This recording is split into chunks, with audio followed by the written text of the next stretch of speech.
Paz seja convosco, amém? Amém. Senhor, em nome de Jesus, queremos agradecer ao Senhor por mais esse dia, que através da Tua graça, da Tua misericórdia, o Senhor nos desperta. A Tua misericórdia se renova mais um dia, mais uma manhã. Despertamos neste dia, que é o dia do Senhor, o dia de separado por Ti, através da Tua palavra, para louvarmos, adorarmos e bendizermos o Teu santo nome. Amém. Queremos pedir ao Senhor que o Senhor nos oriente através do Teu Espírito Santo em tudo que iremos fazer, pensar, imaginar, todas as orações, louvor, ministração da palavra, que tudo seja segundo a Tua vontade, Pai. Precisamos do Teu Espírito Santo nos capacitando, nos trazendo entendimento. Espírito Santo, toma a primazia desse culto, para que possamos oferecer a Ti um louvor e uma adoração dignas ao Senhor. E recebamos de Ti, Pai querido, ensinamentos da Tua palavra, para que possamos nos conformar a ela e vivermos segundo os Teus mandamentos, segundo os Teus preceitos. Consagramos tudo ao Senhor em nome de Jesus. Amém. Amém. Semana passada nós estávamos estudando o 5º mandamento, está em Êxodo 20:12, que nós temos que honrar o nosso pai e a nossa mãe. E esse mandamento é um mandamento com promessa, nos dizendo que quando nós fazemos isso, quando nós honramos o nosso pai e a nossa mãe, nós temos uma vida longa. Falamos também que esse pai e mãe não se refere apenas a pai e mãe biológico, mas sim a toda e qualquer autoridade que é constituída sobre a nossa vida. Estamos falando de chefes, de presidentes, de políticos que estão sobre a nossa vida, delegados, todas quaisquer autoridades. Nós temos que prestar respeito a elas, porque toda autoridade é constituída por Deus. E nós falamos na semana passada sobre esse mandamento. O mandamento de hoje, ele está em Êxodo 20:13. A palavra de Deus em Êxodo, capítulo 20, verso 13.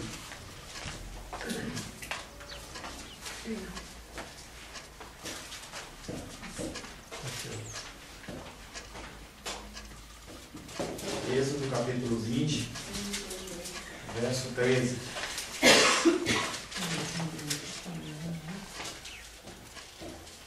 Assim diz a palavra de Deus.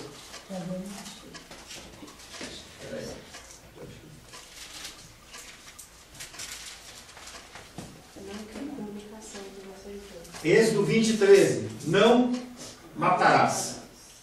E aí, quando nós lemos esse texto, a gente tem uma série de conceitos na nossa cabeça que não são conceitos bíblicos. Tem gente que, quando vê uma formiga e vai pisar na formiga, fala assim: não vou pisar na formiga porque a palavra de Deus diz não matarás. A palavra de Deus não está falando sobre isso.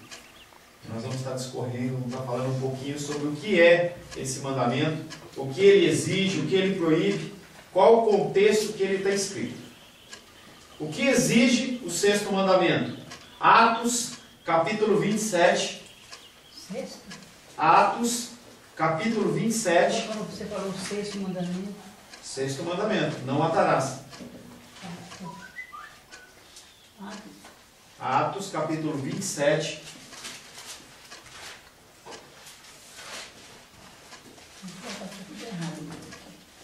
Não, 5º mandamento foi da semana passada: honrarás teu pai e tua mãe. A Bíblia não está errada, não, está certa. Mas não leu aqui no papel que eu escrevi errado aqui. Atos 27. Atos 27, versos 33 a 38. O que exige? A primeira coisa que exige o 6º mandamento. Atos 27, versos 33 a 38. Alguém pode ler? Enquanto amanhecia, Paulo rogava a todos que se alimentassem, dizendo: hoje é o 14º dia em que, esperando, estáis sem comer, nada tendo provado. Eu vos rogo que comais alguma coisa, porque disto depende a vossa segurança. Pois nenhum de vós perderá nem mesmo um fio de cabelo. Mais um. Até o 38. Tendo dito isto, tomando um pão, deu graças a Deus na presença de todos, e depois de o partir, começou a comer. Todos cobraram ânimo todos cobraram ânimo e se puseram também a comer. Estávamos no navio 276 pessoas ao todo. Refeitos com a comida, aliviaram o navio, lançando trigo ao mar. Essa passagem é uma passagem que é logo após a prisão do apóstolo Paulo. O apóstolo Paulo ele tinha sido preso, ele, uma série de contendas defendendo o evangelho, ele clama por César, e naquele momento ele começa uma viagem até o caminho de César, até que ele pudesse se encontrar com César. E junto com mais 200 e poucos presos, ele estava no navio, e aquele navio estava sendo afligido por uma tempestade. A tempestade jogava o navio de um lado para o outro, e aquelas pessoas que estavam lá começaram a ficar preocupadas, e com a preocupação, elas pararam de comer. Não comeram nada no primeiro dia, não comeram nada na primeira semana, não comeram nada na segunda semana, e com 14 dias, o apóstolo Paulo, que sabia que nada de mal ia acontecer com aquele povo, era apenas uma leve, uma momentânea tribulação, ele não se preocupa apenas com si mesmo. Ele se preocupa com as pessoas que estavam naquele barco. Inclusive os soldados que estavam mantendo ele preso. Inclusive aquelas pessoas que estavam lá à volta dele, crimes de toda sorte ou espécie. E ele olha para aquelas pessoas, ele se preocupa e diz para elas: olha, não se preocupa não. Vamos comer para vocês recobrarem o ânimo, para que vocês possam continuar a jornada. E ele, dentro do texto, ele ainda fala assim: olha, confia, porque Deus ele não vai deixar que nenhum morra. Mas ele poderia ter guardado aquela informação para ele. Ele poderia ter simplesmente ficado quieto. E as pessoas iam continuar desfalecendo, mas ele não, ele se preocupa. Primeira coisa que exige o 6º mandamento: não é só você não matar, você também tem que tentar preservar a vida dentro do que lhe for possível. O apóstolo Paulo dá um exemplo disso. Ele não se preocupa apenas com ele. Ontem eu falava com as pessoas na faculdade. Nós temos aprendido, nós temos recebido ensinamentos, temos recebido conceitos durante toda a nossa vida. Toda a nossa vida cristã, nós temos aprendido conceitos. O que nós temos feito com elas? Com esses ensinamentos? Nós temos guardado? Nós temos engordado espiritualmente? E aí não adianta você fazer uma academia, ou simplesmente você tem que gastar aquilo. E ao gastar e falar com as pessoas. Falar do amor de Deus, falar das atividades, falar do que você tem aprendido, do que você tem vivido, as experiências, elas também são importantes. E aí, nesse texto, primeiro exigência do 6º mandamento: nós temos que nos preocupar com o nosso próximo. O Deus Jesus Cristo, ele já falava que o primeiro mandamento é amar a Deus sobre todas as coisas, o próximo como a si mesmo. Nós temos que parar de olhar apenas para nós. Nós temos que olhar também para os irmãos que estão ao nosso lado. Próximo texto, Romanos capítulo 12. Romanos capítulo 12.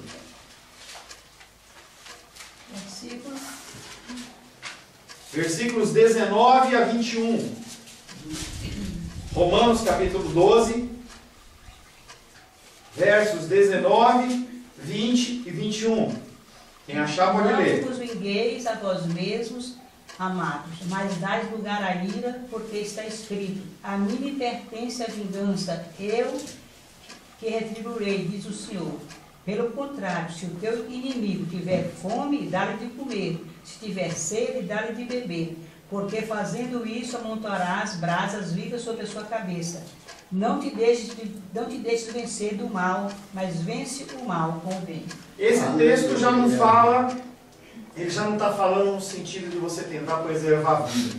Ele está falando em você não se vingar, e inclusive no sentido de matar. E a gente sabe que o matar não é simplesmente você pegar um revólver e dar um tiro na cabeça da pessoa.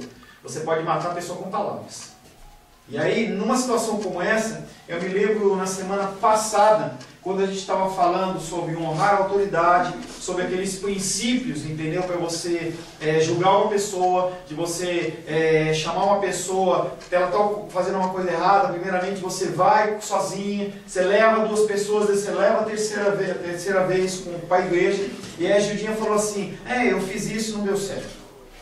A gente sabe ao que se refere. E aí a palavra de Deus está dizendo: não vos vingueis a vós mesmos. Não tornei a ninguém mal por mal. Esforçai-vos por fazer o bem perante todos. Se possível, quando depender de vós, tem que paz com todos os homens. Tendo paz, tendo possibilidade, você tem que ter paz. Mas enquanto não tiver possibilidade, você não tem paz. Deus ele não age de uma maneira hipócrita em que nós temos que conviver com pessoas que não querem nos conviver conosco. Tem pessoas que não nos suportam. Tem pessoas que, independente do que acontece, independente do que você faz ou do que você age, a pessoa não te suporta. É uma pessoa que às vezes ela tem uma aversão a você, a mim, gratuita. Você não tem como conviver em paz com essa pessoa. E essa pessoa você deixa ela de lado e você evita contendas e evita discussões e deixa ela seguir o rumo dela. Se for possível, você segue em paz com ela. Não vos vingueis a vós mesmos, amados. E aí Deus vem falando que a gente não tem que tomar a causa para nós. A gente faz o que a palavra está dizendo, a gente cumpre o que Deus está mandando, e o resto é com o Senhor. O Senhor é aquele que é o justo juiz, é aquele que olha as situações, independente do que eu acho, do que você acha, independente do que nós achamos, mas Ele é o reto juiz, Ele pesa as coisas na balança e Ele toma a decisão certa. E se alguma coisa está acontecendo com o filho dele, com a filha dele, que não é correto, Ele é aquele que vinga. Ele é aquele que toma a frente, Ele é aquele que vai executar o juízo. E o que eu falo é, tomara que o juízo seja executado aqui na terra. Tomara que a pessoa seja repreendida aqui na terra e tenha a oportunidade de se arrepender. Porque se for aqui na terra, ela pode se corrigir e nós podemos encontrar lá nos céus com o Senhor. Agora, se para o Senhor essa ação, essa indignação, esse sentimento de vingança, para ele pesou e ele fala assim, não, eu não vou julgar aqui na terra, triste coisa vai ser, porque esse juízo, essa vingança, ela vai ser executada no dia do Senhor. E aí no dia do Senhor a gente tem falado, não tem causa no Supremo Tribunal Federal, você não pode agir com uma petição, você não pode entrar com uma ação judicial, porque naquele dia vamos estar nós, seres humanos, perante o Senhor, que é aquele que não pode ser corrompido, não pode ser enganado, e naquele momento Ele vai falar, porque você fez aquilo, porque aconteceu aquilo, você não se arrependeu, você teve a oportunidade de se arrepender, você vai ser lançado no fogo, você vai ser lançado nas trevas. 2 julgamentos diferentes, 2 vinganças diferentes. As 2 são do Senhor. A palavra de Deus diz que nós não temos que nos vingar. Nós ficamos indignados, nós somos seres humanos. Nós ficamos indignados. Mas daí para você partir a querer se vingar de uma pessoa porque ela agiu erradamente com você, você está agindo errado. Você está agindo como ela agiu. E no final ele fala, bom, na época da lei, você não tinha só que se vingar. Mas na época da graça, a coisa é um pouquinho diferente. Além da pessoa ter feito uma coisa de errado com você, além da pessoa não receber a vingança, você não poder executar com a vingança, porque nós temos artimanhas para executar as nossas vinganças, ele ainda fala, isso quem faz são os hipócritas, isso quem faz são os fariseus. Vocês estão na época da graça, vocês vivem segundo os mandamentos de Cristo, vocês têm que fazer o quê? Pelo contrário, se o teu inimigo tiver fome, você dá-lhe de comer. Se o teu inimigo tiver sede, dá-lhe de beber. Ele não está falando do teu amigo lá, o inimigo bater na tua porta, não. Você sabe que ele está passando necessidade, você vai a ele. E tem um caso interessante. Quando houve tsunami, há uns 10, 12 anos atrás, e aqueles homens lá da Indonésia, eles matavam os cristãos de forma violenta, grupos de cristãos eles foram ajudar espontaneamente. E na camiseta deles, em inglês e na língua em Indonésia, estava escrito assim, somos cristãos e amamos vocês. Então eles não estão ali esperando nenhum tipo de reconhecimento. Eles sabiam que irmãos em Cristo tinham sido mortos por aqueles homens. Não era o momento de julgar, não era o momento de vingança, era um momento de solidariedade, um momento de amor. Aqueles que estavam cegos, eles tinham que ser alimentados, eles tinham que ser cuidados. Pelo contrário, se teu inimigo tiver fome, dá-lhe de comer. Se teu inimigo tiver sede, dá-lhe de beber. Porquanto, fazendo isso, amontoarás brasas vivas sobre a sua cabeça. De onde veio isso? De amontoar brasas vivas sobre a sua cabeça. Lembra Estevão?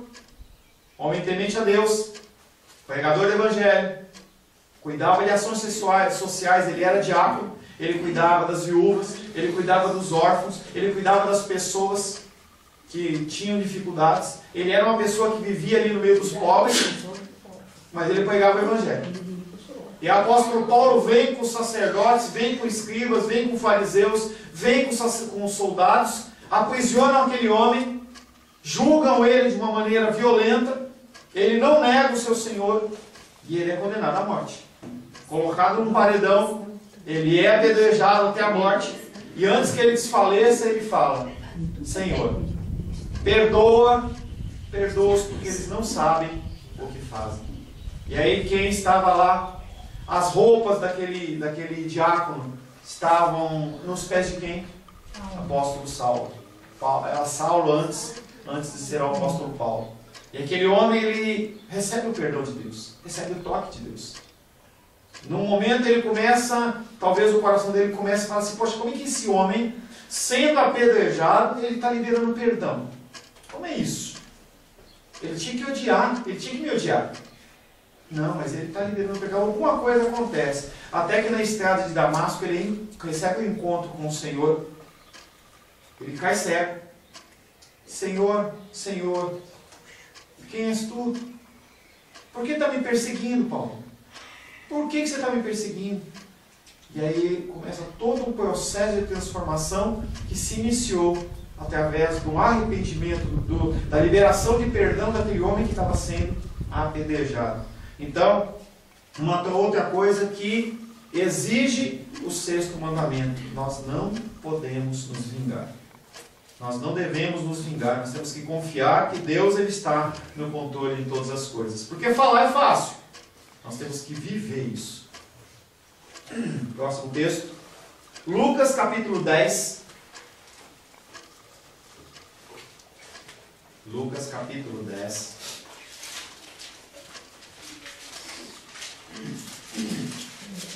Versos 30 a 37. Lucas capítulo 10.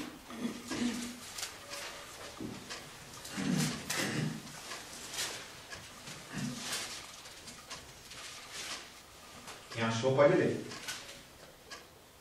Jesus prosseguiu dizendo: certo homem descia de Jerusalém para Jericó e veio a cair em mãos de salteadores, os quais, depois de tudo lhe roubarem e lhe causarem muitos ferimentos, retiraram-se, deixando-o semi-morto.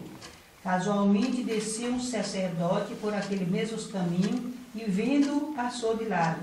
Semelhantemente, um levita descia por aquele lugar e, vendo-o, também passou de largo. Certo samaritano que seguia o seu caminho passou-lhe de perto e, vendo, compadeceu-se dele.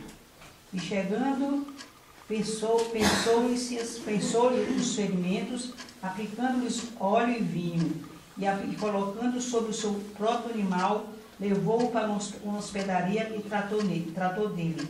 No dia seguinte, tirou 2 denários e os entregou ao hospedeiro, dizendo: cuida deste homem, se alguma coisa gastares a mais, eu te indenizarei quando voltar. Qual desses 3 te parece ser sido o próximo do homem que caiu nas mãos dos salteadores? Respondeu o intérprete da lei: o que usou de misericórdia para com ele. Então lhe disse: vai e procede tu igual modo. De maneira semelhante ao texto que nós lemos em Romanos, e aí ele vem especificando: Jesus Cristo, ele é confrontado por homens que conhecem a palavra, que conhecem a lei, e esses homens, eles começam a confrontar Jesus sobre quem é a pessoa que é o próximo, quem é aquele que nós temos que cuidar. E aí ele começa a exemplificar de uma maneira mais dura, porque aqueles homens, eles se entendiam como sacerdotes, como levitas, como pessoas importantes, como pessoas temidas a Deus, e Deus vem através da figura de Jesus falando sobre esses homens. Primeiramente o sacerdote, depois o levita, que era aquele que adorava ao Senhor, e depois fala do samaritano, que era uma pessoa que já não era considerado mais um judeu, já era uma pessoa que tinha se desvirtuado um pouco do seu caminho, e ele começa a falar desse homem. Esse homem que ele não simplesmente dá uma assistência. E na igreja a gente encontra vários tipos de pessoas. A gente encontra as pessoas que não colaboram com a obra de Deus. Eu estou falando em trabalho, estou falando em dízimos, estou falando em ofertas. As pessoas, elas vêm para a casa do Senhor, elas recebem o alimento, recebem a palavra e não contribuem com nada. São verdadeiras pessoas que são chupins. Aquela pessoa que simplesmente quer receber para ela. Eu quero a minha porção, eu quero ser satisfeito, eu quero ter o meu tanque cheio. Tem um outro segundo grupo de pessoas que é um pouquinho melhor que essas, mas não é muito diferente. São aquelas pessoas que vão na igreja, elas colaboram, talvez financeiramente, mas elas não querem se envolver com nada. Nós temos que fazer uma obra evangelística, nós temos que levar um sopão para as pessoas carentes. Não, eu dou o dinheiro, mas não quero participar. As pessoas que não querem participar das coisas do Senhor, elas querem ser alimentadas, talvez um sentimento de culpa, mova o coração delas a ajudar financeiramente de alguma outra forma, mas elas não querem se envolver. E há um terceiro grupo de pessoas que são as pessoas que realmente são cristãs. São as pessoas que, além de participarem da obra do Senhor, além de se envolverem, além de ajudarem, elas também se envolvem. E o samaritano, que é uma pessoa que aparentemente, visivelmente, pelos sacerdotes, é uma pessoa separada, uma pessoa que não merece atenção, porque os judeus e os samaritanos, eles não se davam. Eles não se davam. E aí esse samaritano, ele toma uma postura que todo cristão tem que fazer. Ele vê aquele homem largado na rua, ele pega aquele homem, coloca no seu animal de carga, ele põe aquele animal de carga para andar e ele vai a pé, porque não haviam dois animais. Ele anda por um trecho em que era perigoso, ele não sabia o que estava acontecendo ali. Ele leva aquele homem a uma estrebaria, cuida daquele homem e ele dá 2 denários para ele. O que é 2 denários? 2 denários seriam 2 dias de trabalho de um trabalhador padrão. Se a gente pegar uma faxineira, R$200. Aquele homem não conhecia e ele desenvolve, ele cuida, ele trata daquela pessoa, dá R$200 para o hospedeiro e fala assim: olha, se precisar de mais alguma coisa, eu vou acertar com você na volta. Tudo bem? E aí Jesus Cristo para e pergunta: quem é o próximo? Será que somos nós, religiosos, que vimos na igreja e não fazemos nada? A gente vê as pessoas passando lutas, necessidades, dificuldades, e nós colocamos a nossa melhor roupa no domingo, mas quando a gente vem para a igreja, a gente coloca a capa de santidade. A gente sai da igreja, a gente volta a ser pessoas normais. O que exige o 6º mandamento? O 6º mandamento, ele exige que nós façamos tudo que nós podemos fazer, tudo que estiver nas nossas mãos, tudo que for lícito, porque nós não podemos mentir, nós não podemos roubar, nós não podemos fazer coisas que são contrárias à palavra do Senhor, mas tudo o que for lícito, nós temos que fazer para evitar que as pessoas padeçam a morte. Porque o 6º mandamento é: não matará. E aí nós temos que conservar sempre dentro do possível, a vida dos nossos semelhantes que foram criados à imagem e semelhança de Deus. O que proíbe o 6º mandamento? E diz o que ele exige. Mas o que ele proíbe? Atos capítulo 16. Atos capítulo 16.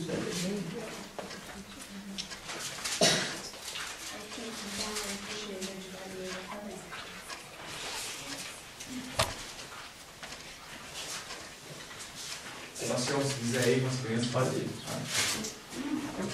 Arthurzinho, Paulo. Vamos lá, vamos separar. Vai, machucando. Arthur, Henrique, Arthur. Henrique, me dá banana. Atos capítulo 16, verso 27 a 28. Você não foi, Gabriel? Gabriel. Atos 16, 27 e 28. Acordando o carcereiro e vendo abertas as portas da prisão, tirou a espada e quis matar e que se matasse, cuidando que os presos já tinham fugido. Mas Paulo clamou com grande voz, dizendo: não faças nenhum mal, que todos aqui estamos. Essa passagem, o apóstolo Paulo preso já, e na cidade de Filipos, ele está preso, e fala de uma ação sobrenatural do Senhor, em que o carcereiro ele desperta do sono e ele vê que as portas das prisões estão todas abertas.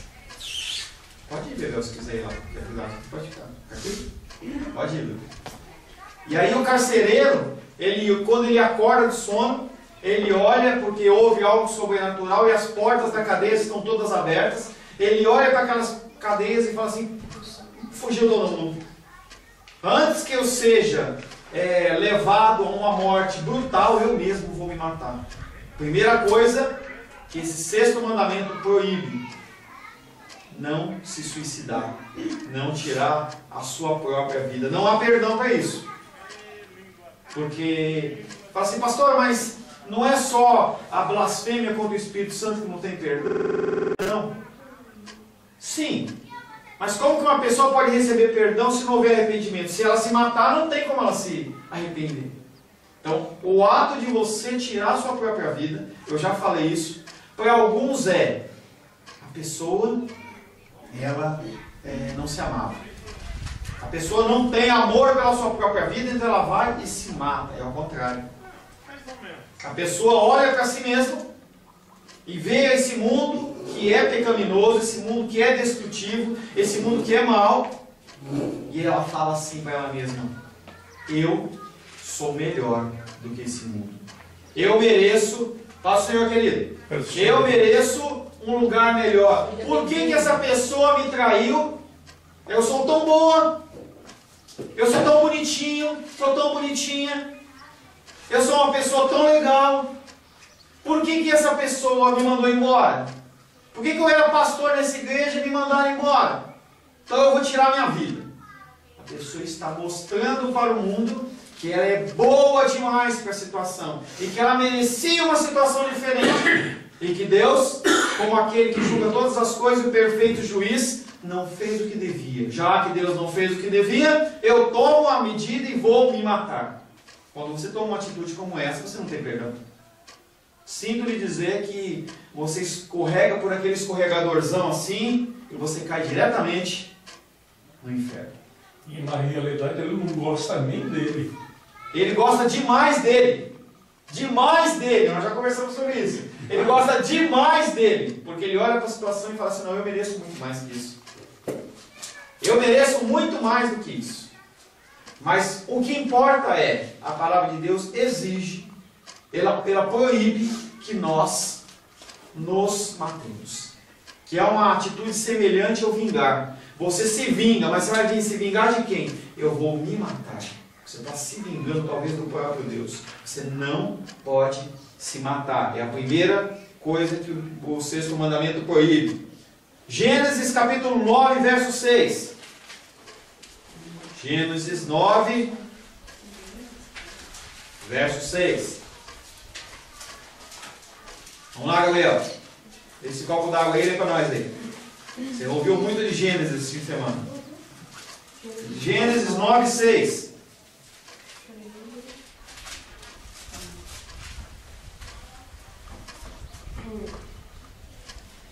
Se alguém derramar o sangue do homem, pelo homem se derramará o seu, porque Deus fez o homem segundo a sua imagem. Ele está falando, primeiramente, você não pode se matar. E depois você não pode matar o seu semelhante. Mas será que você não pode matar o seu semelhante em nenhuma condição? Será que a Constituição diz da defesa? Legítima defesa é uma coisa bíblica? Para alguns não. Para alguns o entendimento é, você está lá, na tua casa, sentado com teus familiares, entra um ladrão, e ele vai matar a tua esposa, vai matar o teu pai, e você fala assim: não posso fazer nada. Não é isso que Deus está dizendo. Você não pode matar as pessoas de forma sem sentido. de maneira À toa. Muito obrigado. À toa. Você está dirigindo o seu carro, alguém falou alguma coisa que você não gosta, você chega e joga o carro em cima da pessoa. Ou você não concorda com alguma coisa, você vai lá, pega o revólver, sai na rua e mata a pessoa. Isso Deus proíbe. Agora, você defender o seu lar, isso é bíblico. Isso aí não foi tirado da Constituição, foi tirado da Constituição maior, que é a palavra do Senhor. A defesa do nosso lar, a defesa dos nossos familiares, ela é amplamente defendida na palavra do Senhor. Mas e de maneira à toa? Pode? Não pode. E aí vem o não matar, você não pode se vingar. Nós já falamos sobre esse texto. Todo esse conceito, tudo que for de uma maneira à toa, você não pode fazer. Então você não pode tirar a vida do seu semelhante por motivos que não sejam justificáveis. Como nós já falamos também, não julgar o teu irmão. Você não pode julgar, porque da mesma maneira que você julgar, você vai ser julgado. Beleza. Mas quer dizer que não pode ter nenhum tipo de julgamento. Todos os juízes vão para o inferno. Advogados, direto também. Porque você não pode executar nenhum tipo de juízo. Você não pode julgar de uma maneira à toa. E é o que nós normalmente fazemos. Eu vejo que o irmão Sinomar, ele chegou agora, falou, poxa, o irmão Sinomar já conhece a história, que você vai lá e tal. Mas quem não conhece, olha e fala assim, poxa, o horário do culto era 9h30, o irmão Sinomar chega a essa hora, por que ele não veio? Não tem temor pelo Senhor esse irmão? Não conhece a história, não conhece a história, tá? Eu estou chegando. Não conhece. Aí você executa um julgamento, esse julgamento é condenado por Deus. Agora, o julgamento, conhecendo os fatos, nós temos a obrigação de julgar. Porque é assim que nós temos que viver. Julgar segundo a palavra. Segundo a palavra. Você julga segundo a palavra. Não segundo a tua vontade, não segundo o teu coração pecaminoso. Não segundo o teu desejo de justiça. Segundo o que a palavra diz. Porque Deus, ele é reto juiz. E aí quando você estiver perante o Senhor, ele for te julgar, ele vai te julgar como você julgou o outro. Você julgou à toa? Ou você julgou de conhecimento de fatos? Se você julgou de qualquer jeito, você vai ser julgado também de qualquer jeito. Se você foi julgado, se você julgou corretamente, você também vai ser julgado corretamente. Tá? Então a palavra de Deus primeiramente diz que a gente não pode nos matar, não podemos nos matar. Segundo, nós não podemos matar os nossos irmãos, nossas irmãs, porque eles foram feitos à imagem e semelhança de Deus. Glória. De uma maneira, de qualquer jeito. E aí entenda que esse matar, ele não é um matar só de tirar a vida. Às vezes eu posso matar o meu irmão com uma palavra. Uma palavra. Isso aqui é a morte dura. Entendeu? Porque a palavra de Deus diz que a gente não tem que temer aquele que tira a sua vida. Você tem que temer aquele que pode destruir a tua eternidade. E às vezes uma palavra dura lançada contra uma vida vai gerar no coração da pessoa um sentimento de ódio, de raiva, de amargura, que vai levar aquela pessoa talvez à perdição. Porque ela pode não conseguir lidar com aquilo. Então nós temos que tomar cuidado com as nossas palavras matam. Tem um texto bíblico que diz que se você falar para o teu irmão, você é louco, você é réu do inferno. A palavra de Deus está dizendo. Não sou eu que estou dizendo. Então nós temos que conter as nossas palavras. Seu idiota, seu burro, isso tem pais que fazem isso com os filhos. Seu burro, seu ignorante, você não vai dar nada na vida. Olha para a filha e fala, sua prostituta. Não são palavras que vão mudar o sentido espiritual. Algumas pessoas pensam isso, eu pensava, é como se fosse uma palavra de maldição sobre a pessoa, então porque a autoridade falou, a pessoa falou, então não. A partir do momento em que você recebe essa palavra, não, então agora parece que foi um peso, aí você vai lá no descarrego. Não, não é isso. Mas aquela palavra, ela vem, pera um pouquinho, meu pai, a minha mãe estão falando isso de mim, eu devo ser muito ruim. Você começa a matar a pessoa. Próximo texto, Deuteronômio 24, 6. Deuteronômio 24, 6.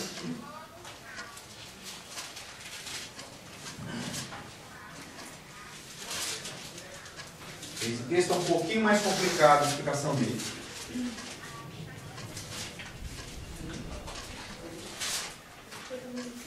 Não se tomarão em penhor as duas mós, nem apenas a de cima, pois se penhoraria assim a vida. O que é amor? Naquela época, quando a pessoa ela colhia os grãos, ela tinha que moer os grãos.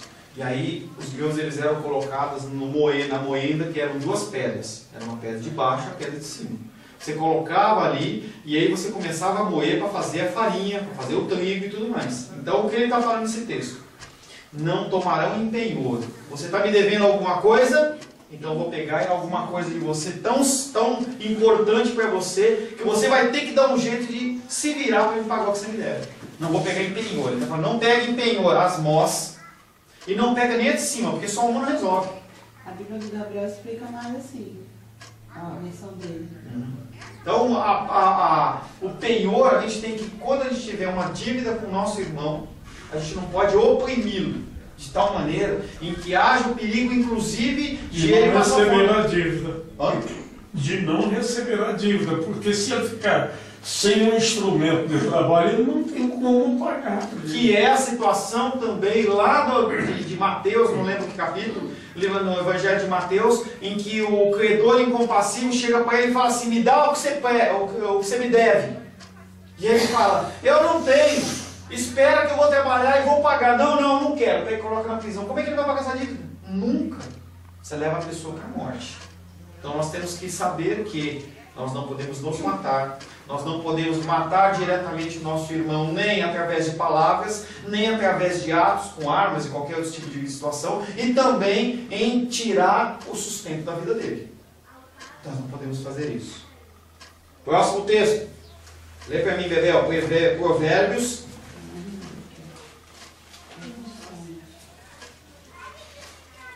Provérbios 24. Lê para nós, Bebel. 24, 11 e 12.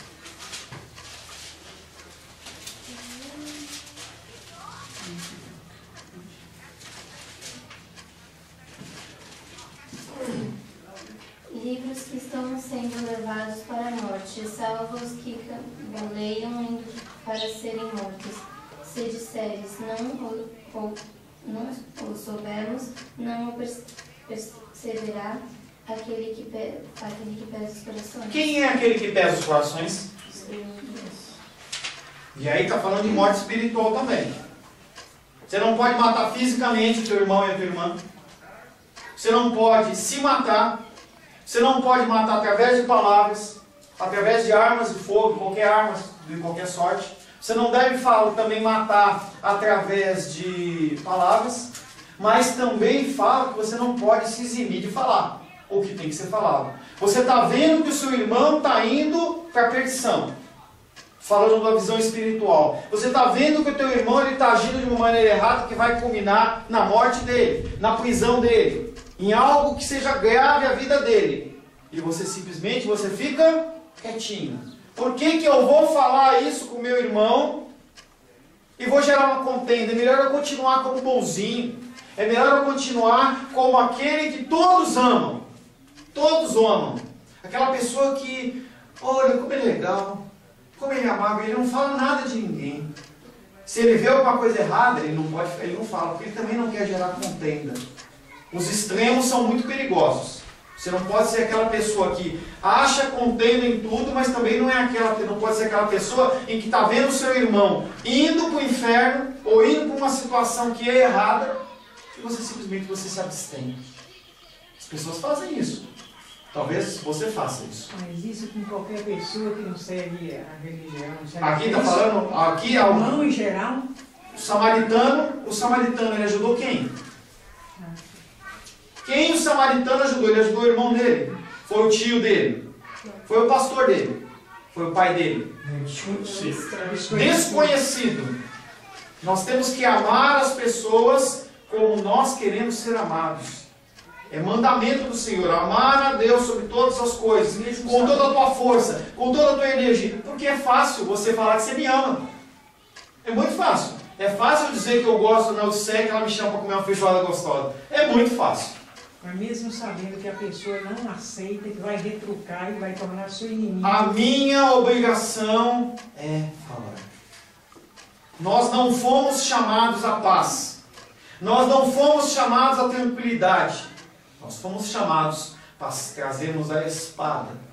Aqueles que aceitam Jesus como Salvador, eles são aqueles que gerarão contendas. O teu posicionamento tem que gerar diferença. Porque se o sal, que serve para salgar a comida, ele não salgar a comida, ele serve para o quê? Para jogar para os porcos. Ele está falando de mim, está falando de você. Palavra dura? Palavra dura. O que nós temos feito com o nosso cristianismo? Nós somos bonitinhos, coloca um bonitinho, passa um perfuminho, cheirosinho, vem para a casa do Senhor, levanta as mãos aos céus e fala: Santo, Santo, Santo é o Senhor dos exércitos, toda a terra está cheia da sua glória. Quando a gente sai lá fora, me permita esse erro de linguagem, quando você sai para fora, você encontra o teu irmão que é a imagem e semelhança do Senhor, e você trata ele como um nada.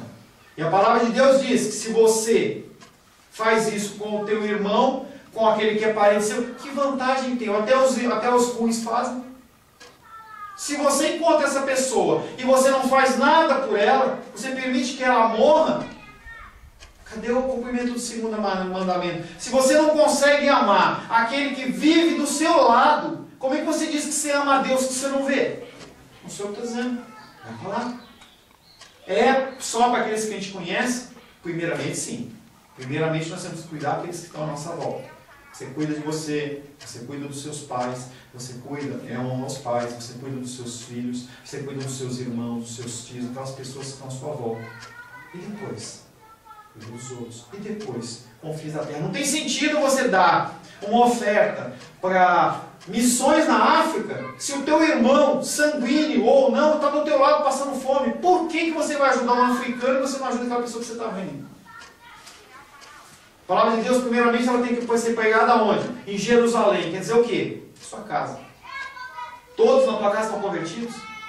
Por que você está se preocupando com o africano se a tua casa continua perdida?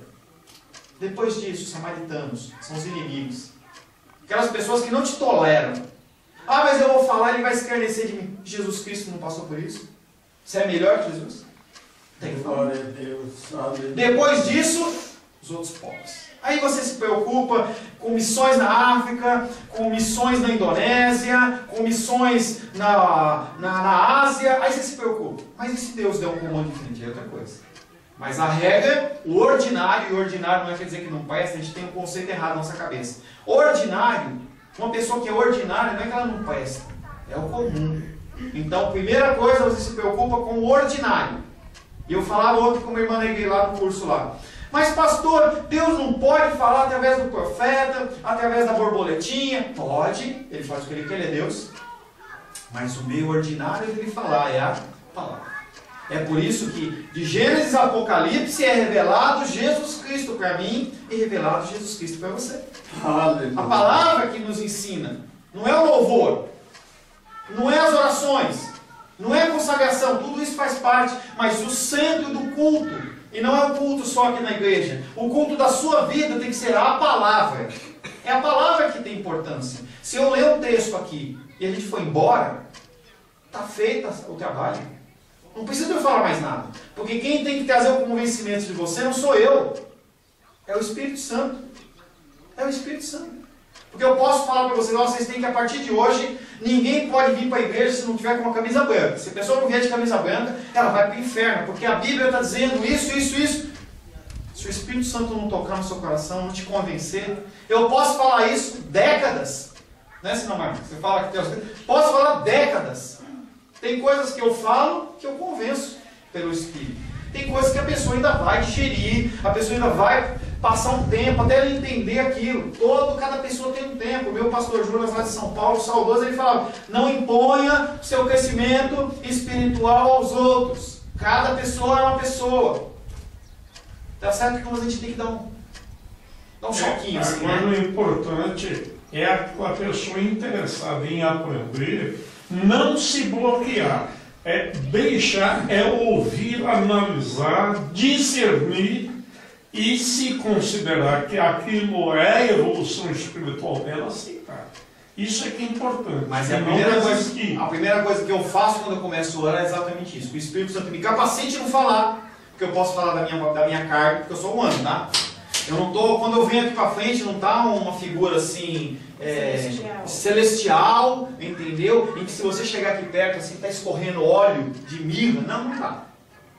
Eu peco como você peca, tá? Então eu oro para que o Senhor use essa figura terrena para trazer um recado para você. E que o Espírito Santo possa dar um impacto para você. Porque senão eu estou jogando, eu estou falando em nada. É como se você abrir uma torneira e deixar a torneira escorrer. Se o Espírito Santo não abrir o teu ouvido, não te der atenção, não te der o desejo, se ele não gerar no teu coração, você vai ficar com sono, vai ficar cansado. O Gabrielzinho, a Glenda falou que passou mal de manhã, ele vai abaixar a cabeça. Ai, por que está olhando? Porque o Espírito Santo está falando. Se não, é melhor estar na nossa cama. A Rosana de manhã falou assim, estou tão cansado. Ontem foi aniversário da Luísa. Ai, estou cansado. Eu falei assim, vamos. Sabe que foi porque eu empurrei ela da cama? Pode ter sido. Mas o Espírito Santo deu um toque nela, deu uma carguinha. Deu uma carguinha. Tá? Próximo texto. 1 João. Mais dois textos. 1 João. Bom dia,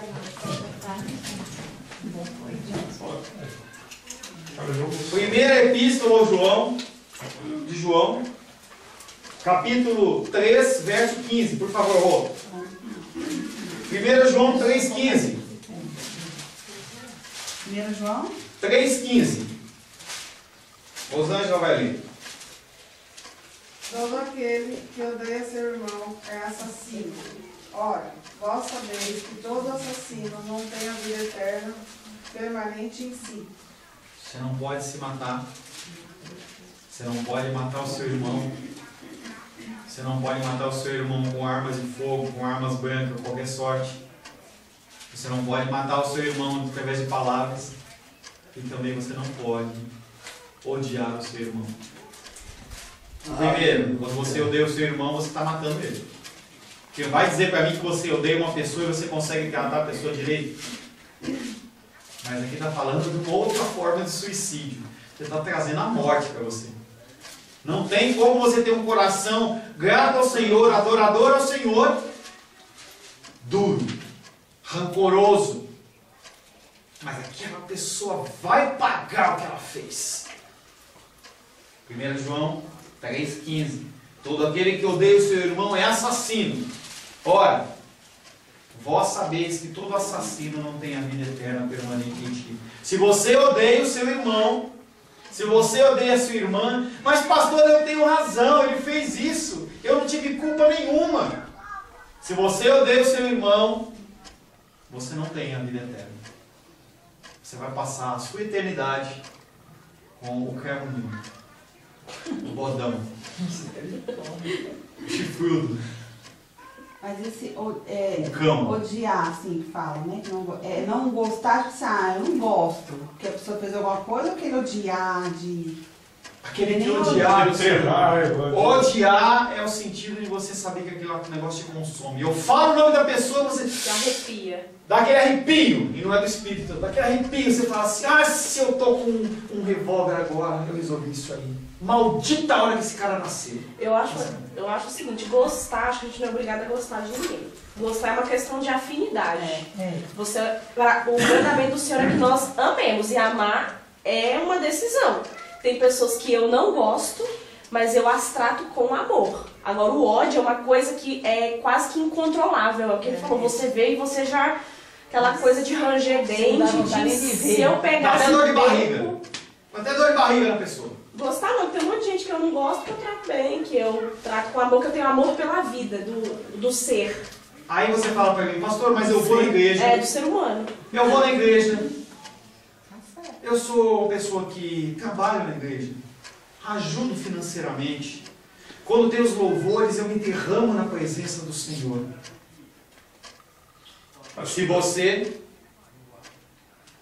odeia o seu irmão, você não tem a vida eterna. E aí naquele dia o Senhor vai olhar e falar, mas fulano, ou você vai chegar para Deus e falar assim, Deus, eu adorei a Deus, eu ia na igreja, eu era filha de pastor. pastor, eu pregava a palavra, eu visitava os enfermos, eu visitava aqueles que eram doentes.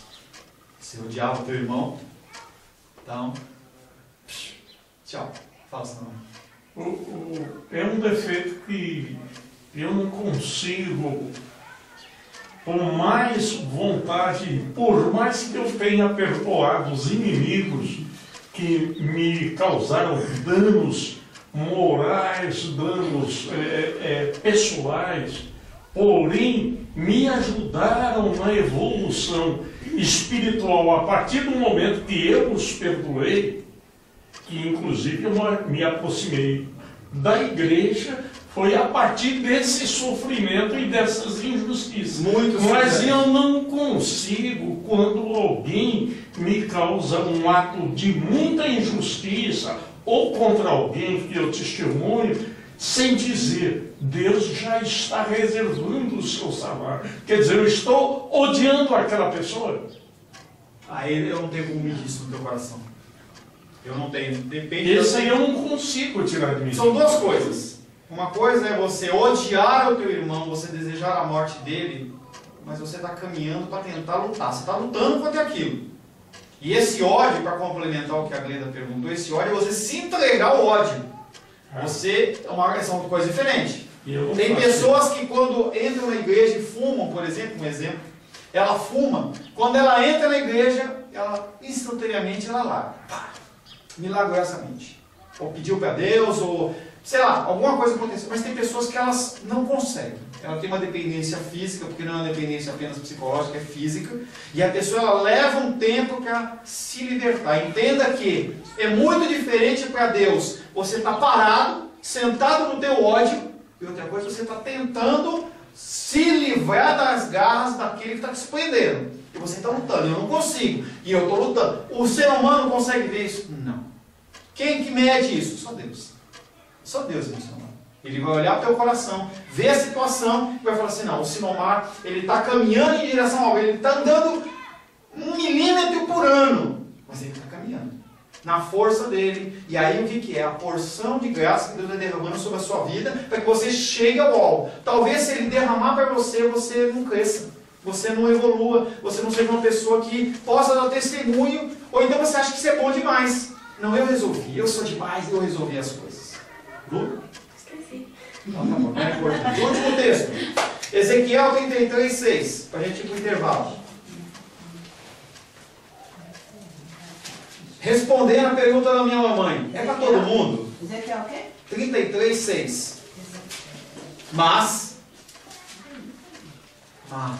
É que eu já tinha aberto. Ezequiel, capítulo 33, verso 6. Eu vou ler.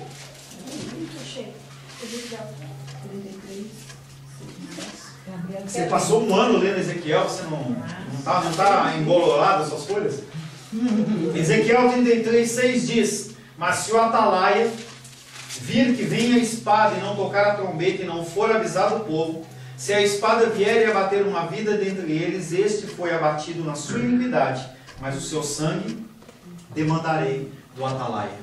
E nós já falamos sobre a figura do atalaia, mas eu quero reforçar só a situação de a gente tem que falar só para os amigos, a gente tem que falar só sobre aqueles que a gente ama, aqueles que são legais, aqueles que são bonzinhos, aqueles que são maravilhosos, não. Se você vê uma situação vindo para a vida da pessoa e você não alerta, aquela pessoa agiu errado, ela vai morrer, mas o sangue dela vai ser cobrado de mim e de você. Já falei. Quando eu falei Ezequiel, eu já falei alguns textos também. Nós temos a obrigação de alertar as pessoas do caminho que está errado. Ah, mas eu quero fazer. Você está muito crente, você está muito religioso, está muito evangélico. Não se panha das jargões. Tem muito católico que é muito mais crente, muito mais cristão do que muito evangélico. Se você olhar a figura da igreja evangélica brasileira, nós estamos na época das trevas. Pessoas indo e fazendo coisas que não era feito na idade medieval. Nós estamos fazendo hoje. Nós estamos abominando o nosso Deus. Nós estamos trazendo ira e contenda ao nosso Deus. E se você acha Porque Deus, Ele vai ficar sentadinho no seu alto sublime trono e não vai fazer nada. Você se prepara, porque o juízo está vindo aí.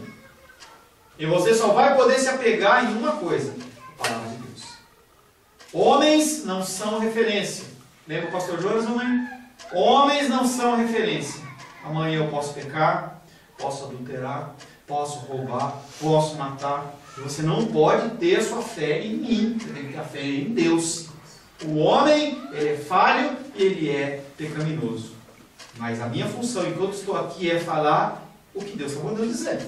Se vai te agradar ou se não vai te agradar, se você não vai vir mais, se você vai ficar dodói, se você vai falar que não gosta, que você acha que está ruim, que está errado, azar seu. Eu não quero ser encontrado perante Deus como uma pessoa que não te alertou. Então, como atalaia, eu digo o que Deus está mandando dizer. Amém? Amém. O que proíbe o sexto mandamento? O sexto mandamento proíbe tirar a nossa própria vida e do nosso próximo à toa. Gostei do à toa. E tudo aquilo que isso tiver feito. Nós não podemos nos matar, nós não podemos matar o nosso irmão com arma de fogo, com arma branca, com veneno, com chumbinho, com jogar no carro. Nós não podemos falar mal dele. Nós temos que pelo menos lutar contra isso. Porque a nossa palavra mata. Palavras elas matam muito mais lentamente, é muito mais cruel. Talvez fosse mais fácil você matar a pessoa logo do que fazer ela sofrer.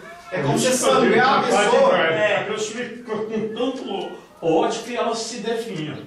Sangrar, isso dá doença, gente. Tem doenças que vêm sobre o nosso corpo e a nossa vida porque a gente odeia o nosso irmão, a gente tem esse sentimento de amargura. E também nós temos que alertar aqueles que estão em caminhos errados. Amém?